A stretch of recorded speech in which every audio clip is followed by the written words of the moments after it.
Everybody and their dog talks about scaling their company. Even I do. But what if you don't want to grow your business right now? Well, I'm going to give you the 3 things you can do to optimize your company as it is without doing a bunch more work. So by the end of this, you'll have the strategies to get more profit and more cash flow. So let's jump into number 1. The first thing I want to talk about is conversion. So imagine all the leads that are coming into your business. What if you can just convert a higher percentage of them into paying customers? That's one of the quickest ways you can improve your bottom line. So we were working with a company recently, and when we looked at their funnel, they were only converting about 8% of their traffic into paying customers. So we looked at their website, and we quickly realized what the problem was. They didn't have a clear ideal customer profile. The problem that they're really good at solving wasn't clearly communicated on the website, and it was just confusing the next steps. So we helped them to fix that, the top of the funnel, so then more people could start going down the path. Then from there, we looked at their lead magnet. And if you think about it, when a customer or a prospective customer comes into your business, typically there's low trust. They don't really know you, they're just trying to figure you out. And it's similar to going on a date with somebody. So imagine I went on a date with a girl. And on the first date, I said, hey, look, I really like you. I want to marry you. That'd probably freak them out. They'd be like, Steve, you're a complete creeper. And so instead, we got to warm them up. And the same thing is true with our prospects. We can't just go from, hi, welcome to our website, let me make a sale. And this is something that drives me absolutely crazy on LinkedIn. Somebody will reach out to me and they're like, hey, do you want to connect? And I say, sure. So I connect with them. And then immediately, within minutes, they respond with a message and they're like, blah, blah, blah. This is all about me, my company. We do this. Do you want to set up a call? And I'm like, no, you're trying to sell me right off the bat. I don't even know who you are. There's no trust established. So going back to the lead magnet bridges the gap between low trust and a sell. So with this company, we reimagined their lead magnet so they could deliver value to their prospects up front to build the trust to create higher conversion. So there's so many examples down the funnel that I could walk you through, but the main point that I want to convey is that perhaps you could be converting more of the leads that you already have. So if you don't want to go out there and grow and grind and get all these leads, just take the ones that you have and convert a higher percentage of them. But don't lower your price or offer a bunch of discounts in order to do that. That's my one recommendation. There are other ways to increase conversion without giving away the farm, and I'm going to walk you through those strategies here in just a little bit. All right, so conversion is super important. Now let's move on to number 2. But before I get into number 2, I want to tell you a quick story. The whole reason why I'm doing this episode is because I had lunch with one of my friends recently, and he's a really successful entrepreneur. And he bootstrapped a business from scratch, and now he's doing several $1 million a year. And he said to me, Steve, this year I'm on track to take home $1 million in profit for myself. And he's really excited. And I said, congratulations, that's amazing. Because he's been grinding it out over the years, and I can't think of anybody else who's more deserving than this entrepreneur. So I said, great. And he's like, so when I think about scaling and doing more, he's like, I don't want to do anymore. I don't want to grow the business. I want to take this money. I want to go on some trips with my kids, and I want to be present. I want to have these experiences with my family. I don't want to be at work more. And I was like, wow, a lot of the content that I create is about scaling businesses, growing businesses. But I also had to explain that maybe there's a misunderstanding of what I mean and what I'm trying to convey when I talk about scaling businesses. Scaling, I think most people hear that word and they think growth.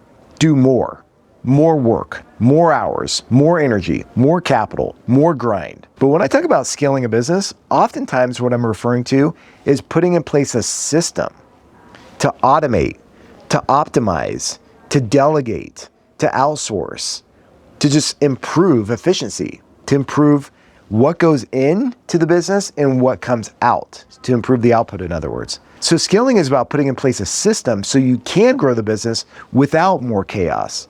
Because I think a lot of business owners, they have that negative connotation when it comes to scaling, because they're thinking, well, it's just going to require more hours of me and my team, and who wants to do that? So that's what I wanted to be really clear with before I got into number 2, is scaling isn't necessarily about doing more.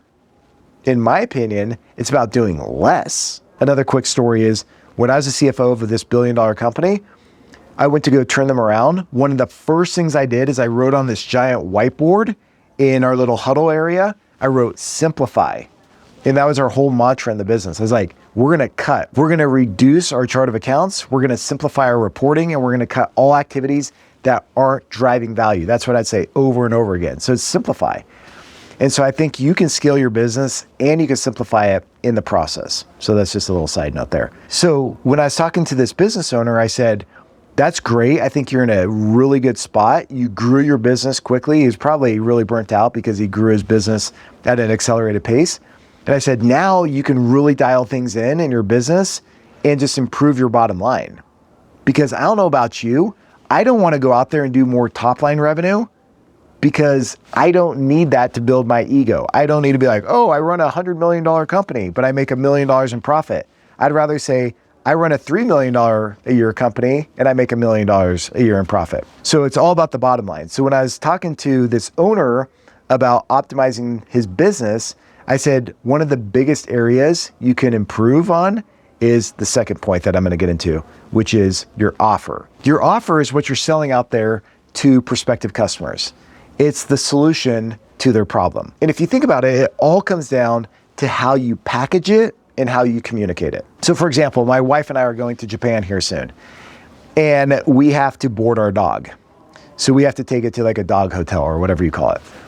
And so she was going around and she was shopping these different places to find the best location. And it wasn't necessarily on price, it's more on, okay, price, comfort, safety, just her feeling good about dropping the dog off at this facility while we're gone. So when she called around to these different businesses, one company was like, yep, we can take your dog, it's $50 a day. That's it. Just flat rate. That's all they had to offer. Then she came across a business that was brilliant with their offer. And this is what I want to explain to you. So instead of offering just $50 a day, let's just say they offer the same exact benefits, these two companies that I'm comparing here. One of them was brilliant in the way that they packaged it. The other one was just plain vanilla. And the one that was brilliant did this. They said, look, okay, we can take your dog in and it's $40 a day. And you're like, okay, it's a little bit cheaper. But we also have this upgrade. So if you want to put your dog in a bigger kennel with some extra like padding and pillows and bedding or whatever, that's an additional $10. And if you want to see your dog on camera, so while you're in Japan, you know that your dog is in good hands, we also have this live streaming package that you can add on as well. And that's X amount of dollars and so on and so forth. So they had all these other benefits that they packaged together and it conveyed higher value. So even though the price was a lot higher than the other location, we ended up going with this location because the benefits, the perceived value, in other words, was so much greater than the alternative. So in your business, remember, when perceived value exceeds price, customers buy. And when price exceeds perceived value, guess what? They don't buy because they're like, it's too expensive for what you have to offer. And it all comes down to what you communicate in your core package. You could take the core package that you have right now and you could disaggregate it, and then you could offer things as bonuses. So if I was running this doggy daycare, one way to enhance the offer even further would be to say perhaps, okay, it's $40 a night to take care of your dog. You can also add the streaming services so you can see your dog on camera. You could also upgrade to the additional bedding. But if you sign up right now, I will also throw in a daily milk bone. And I will also throw in more playtime with other dogs or whatever it may be. But you could throw in all these other bonuses that you're going to offer anyways, but it all comes down to how you communicate your offer. And that can make the biggest difference in the world when it comes to conversion and your average revenue per customer. Now, what I'm not saying is don't pull a fast one on your customers. All right, don't be that sleazy salesman where it's like, just wait, act now, and I throw in this and this and this. You have to deliver true value to your prospects and to your clients. And when you do, they'll buy, and they'll buy even at a higher price. One other example for you, because this is hot off the press. We're working with a client and we started to look at their entire sales process. And they would essentially just give one quote to their customer, just one price. So they would offer these construction services and say, here's the price, it's $100,000. That's it, take it or leave it. So what we did is we reinvented their entire sales process, and now they offer 3 options, right? Kind of like a do-it-yourself option, a done with you option or a done for you option with some other upgrades and design services, etc., some premium features. But the point is we created 3 different options instead of 1. So now he could attract people with lower budgets and he could anchor people with a higher price offering because some people like to spend more money and they like the premium offering. So we did that. And then also he is having a hard time collecting money from his customers. So I said, why don't you give 2 different options? You can pay with these terms, 30% down, 40% at midpoint, 30% at the end, or you could pay in full and get a discount. Now, in order for this to work, because I'm not a big discount person, I encouraged him to raise all of his pricing. So his pay in full price was essentially the same as it was before when he was breaking it out over payment terms. So like I said, you don't want to be sleazy with people, but if you do collect cash up front, think about it. It will allow you to put it back into the flywheel so you can acquire more customers, you can reinvest in the business, and you're capitalizing the business through client financed acquisition instead of through debt and equity capital. What I'm not saying is collect a bunch of money up front and go buy a Porsche or go buy that jet and then squander your client's money before you deliver on it. I'm not saying that at all. You have to be super disciplined if you do collect money up front that you put enough aside so you can actually fulfill the product or service that you're selling.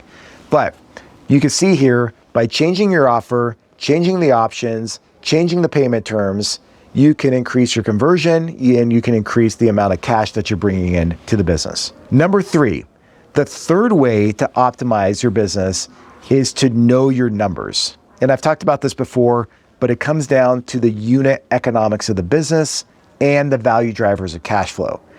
And when you start to understand what's really driving cash in your business, then you can start pinpointing exactly where to focus to make tweaks to improve your bottom line. So with my friend, he already had top line revenue.